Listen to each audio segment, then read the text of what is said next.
Okay, rambling lavender rose. Oh yeah, another nice lavender rose. I love the sound of the bullfrogs. That's a nice thing about living in the country. And it's quiet.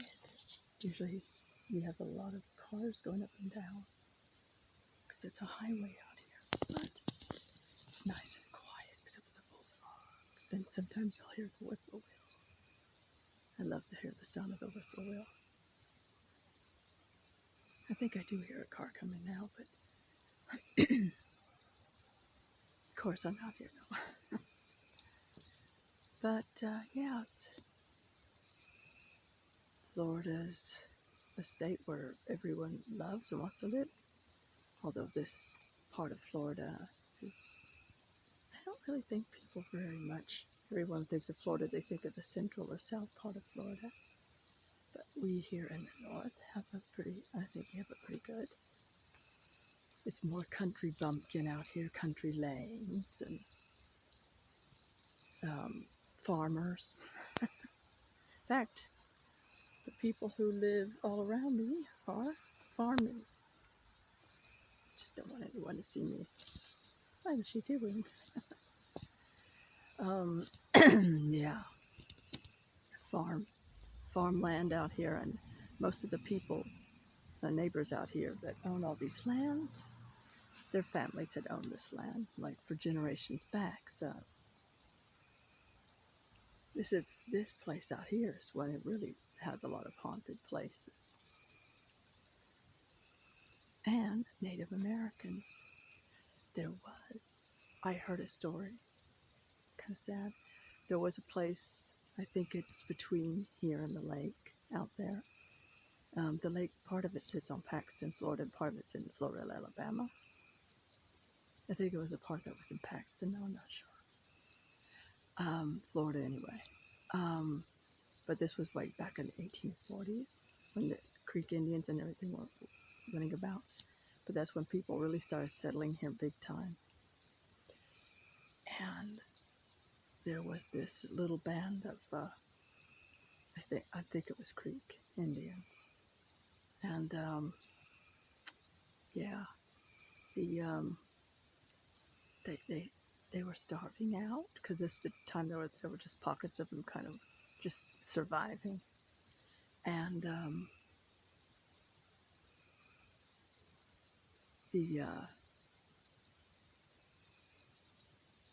they were stealing some of the cows or cattle of some of the settlers. The settlers, when they lived on sort of like they have a lot of marshes and wetlands out here, a lot of swamp area. And they lived off a little island type of area out there. The settlers went across there and they slaughtered every one of them. Women, children, the men, of course. They only saved 2 girls. And then they some family adopted the men. Can't imagine how it would have been for those tiny girls. So much blood on the lands and stuff, I think, sometimes. And that's so sad.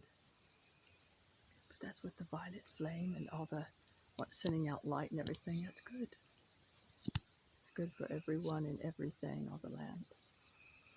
But out here in Paxton only itself is what was incorporated, I think, in 1950s or something. But Paxton has been around as Paxton since the late 1800s, early 19.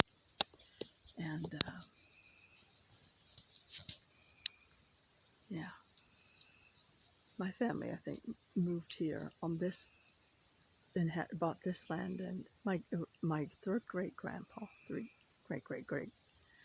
bought this land. And some of the other land around here. He died at 36, 37. Not sure if I ever told that story, but he was was found shot. Some say he was cleaning a gun or something, or it was a hunting accident. I think they said the gun was right beside him, leaning up against the tree. So I don't know. And he was the head of, no, I don't know if he was the head of, but he was one of the Masons. I think he was one of the big people in the Masons. They have the big Mason. Let's see if I can do this right. They have the big Mason parade out here, June 24th every year. That's been around. They've been doing in Florella, Paxton areas. Well, mostly in Florella they do it since 1840s, 50s. I don't know, 60s when they started it. It's been around for a while though. It's a big thing. Everyone goes to it, whether they're a Mason or not. But just about everyone around here is Mason. Just saying. Even my dad is in the Masons, even though not very high. I don't think most people really know what Mason, because most people aren't in the highest echelons of it. But we do have here in Paxton, we don't have very much here in Paxton. I think we only got barely 700 people, maybe even not even that. That's not very many people. And we got a livestock. They have where they do the livestock every Saturday. Oh no, it's just certain Saturday, I think, of the month they do that. They have auctions for horses and cattle and all kinds of stuff. And we got a feed and seed store. That's where I used to go to buy hay and pellets for the horses, what we used to have. And yeah, then we got a tom-thumb, a post office, barely a post office, and a school that goes from preschool to 12th grade. And a big baseball area where kids do the baseball games and stuff. And I think that's about it. I think they have a little hot dog stand out there, but you really have to go to Florella to get. And then they have a few places you can eat, or the grocery store is there too. So yeah, which is only 2 minutes away in a car. So, but it's a nice, quiet area out here. And we're only 40 or 50 miles away from the beaches. Fort Walton, Destin are the closest. And we used to come out the beaches all the time. When I was little, we used to take vacations here. Yay.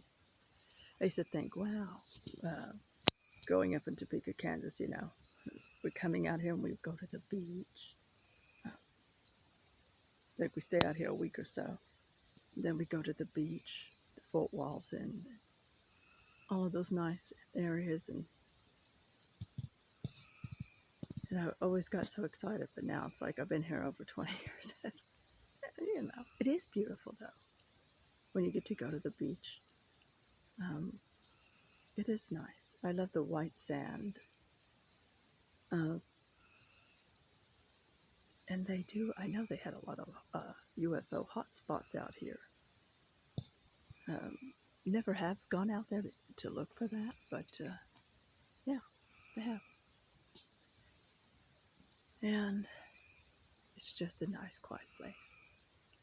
It's, you really do have to go out to the beaches before you start getting more of a crowded area. And there are people who have moved in from other places in the States. Of course, the closer you get to the ocean. But around here, everyone grew up together just about, so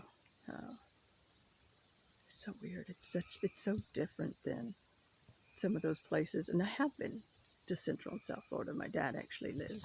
They're coming up this weekend, and that they live in Jupiter, Florida. So anyway, yes, I'm rambling on. Bugs are flying all over the place at me. Anyway, I wish everyone a wonderful Friday and weekend ahead, and over and